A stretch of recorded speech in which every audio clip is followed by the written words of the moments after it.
আস- এবার বুঝতে পারছিস তো সবকিছু আসলে আমি এতদিনে বুঝতে পারছি যে আমি একটা ব্র্যান্ড। আমার জন্য আসলে আমার নামের পরিবর্তন করার প্রয়োজন নয়। আমি আগে মনে করতাম যে আমার একটা নামের পরিবর্তন করা যায়, আমার পুরোপুরি আইডেন্টিটি শিফটের প্রয়োজন।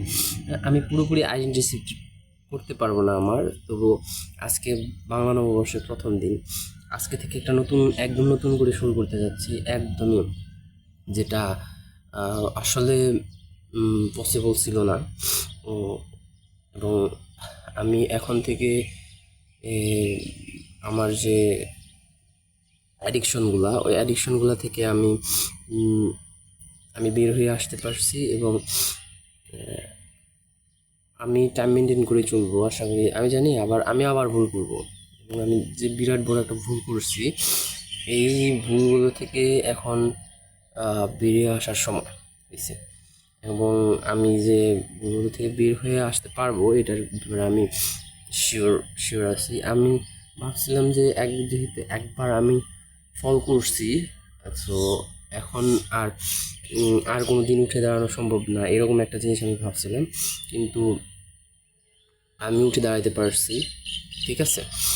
আর আমি এখন থেকে যা যা করবো, এগুলা এগুলো সব কিছুর জন্য আমি রেসপন্সিবল। আর এতদিন যা যা ঘটছে সব কিছুর জন্য আসলে আমি রেসপন্সিবল। যদি আমি আজকে থেকে যদি কোনোভাবে কোনো রকম ডিপ্রেসড থাকি কোনো বিষয় নিয়ে, তার মানে আমি ধরে নিব যে ওইখানে আমার জ্ঞানের স্বল্পতা আছে, ঠিক আছে। মানে আমি বেঁচে আছি, এটাই তো অনেক কিছু। এটা কিন্তু একটা অদ্ভুত জিনিস না যে আমি পৃথিবীতে বেঁচে আছি এখনো। আহ, একটু একটু গভীরভাবে চিন্তা ভাবনা করে দেখি যে আসলেই তো, যে আমি যদি অসুস্থ থাকতাম, বা আমার যদি কোনো হাত পাও কোনো কিছু একটা কাটা থাকতো, তাহলে আসলে কি কি হইতো? তাহলে কিন্তু বিষয়টা এরকম হইতো যে আমি তখন বুঝতে পারতাম যে আসলে আহ, জীবনের আসলে কতটা মূল্য, তাই তো। সো আমি যে বেঁচে আছি এটাই তো আসলে অনেকটা বেশি গুরুত্বপূর্ণ জিনিস। হ্যাঁ, যে আমি পৃথিবীতে বেঁচে আছি এখনো। সো এর থেকে আর কি বেশি কিছু আমি আসলে প্রত্যাশা করি। সো যেহেতু বেঁচে আছি, বেঁচে থাকাটা, জীবন নিয়ে বেঁচে থাকাটা, এটা আসলে আমার মনে হয় সবচেয়ে ক্রুশিয়াল জিনিস, যে জীবন নিয়ে বেঁচে আছে।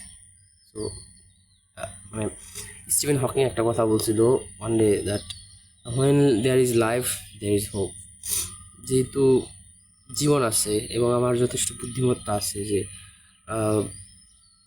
কি করলে কি হবে, ওইটার ফলাফলটাও কি হবে, আমি সব কিছু আমার মাথার মধ্যে আমি নিতে পারতেছি।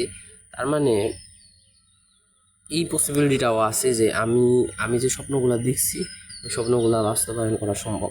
পসিবিলিটি এটা যদি আমি ঠিকমতো অ্যাপ্লাই করি, আমার যে আহ, আমি যে বই পড়ছি ওই বইয়ের সব নলেজগুলো যদি আমি অ্যাপ্লাই করি, তাহলে দেখা যায় যে আমি অবভিয়াসলি সাকসেসফুল হতে পারবো। আর অবশ্যই বই পড়তে হবে প্রচুর পরিমাণে, নিউজ পেপার পড়তে হবে প্রতিদিন।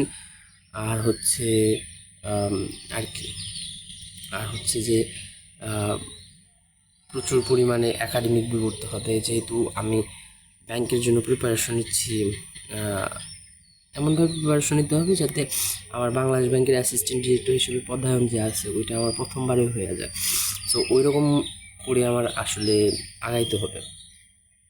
আর এতদিন সবাই আমাকে আসলে অনেক তুচ্ছ-তাচ্ছিল্য করে দেখছে, হয়তো দেখে নাই, বা আমি হয়তো নিজেই ওইটারে আহ, মনে করছি, পুরোপুরি আমার পারসেপশন থেকে আমি দেখছি জিনিসগুলোরে, যে কারণে হয়তো এরকম আমার মনে হয়েছে। কিন্তু আমি আজকে থেকে আমি এই কথাগুলো বলার মানেই হচ্ছে হয়তো যে আমি ওইসব বিষয়ে একদম কনফিডেন্ট না। সো এগুলো বলার কোনো মানে নাই, যে যেটা বলবে সেলফ অ্যাফার্মেশন। হ্যাঁ, ঠিক আছে, সমস্যা নাই। সো আজকে এখন থেকে আমার একটা নতুন জার্নি শুরু হইল। সো আমি কী কী স্বপ্ন দেখছি এই স্বপ্নগুলো আমি আবার বলতেছি। প্রথমে হচ্ছে আমাকে বাংলাদেশ ব্যাংকের অ্যাসিস্ট্যান্ট ডিরেক্টর হিসেবে আমি আমাকে নিজেকে প্রতিষ্ঠিত করতে চাইতেছি এবং তারপরে আমি নিজে একটা বিজনেস খুলতে চাইছি। এখনও আমি জানি না আসলে আমি কী বিজনেস করব, কিন্তু আমি বিশাল বিশাল একটা বিজনেস এন্টারপ্রেনারশিপ আমি চালু করব এবং আমি জানি আমি পারবো। আর অবশ্যই আমাকে অনেক স্মার্ট হতে হবে। যে জিনিসগুলোতে আমি কনফিডেন্স না, ওই জিনিসগুলোর জন্য আমাকে অবশ্যই লড়াই করতে হবে, ঠিক আছে? সো এই জিনিসগুলাই আর এই ওকে।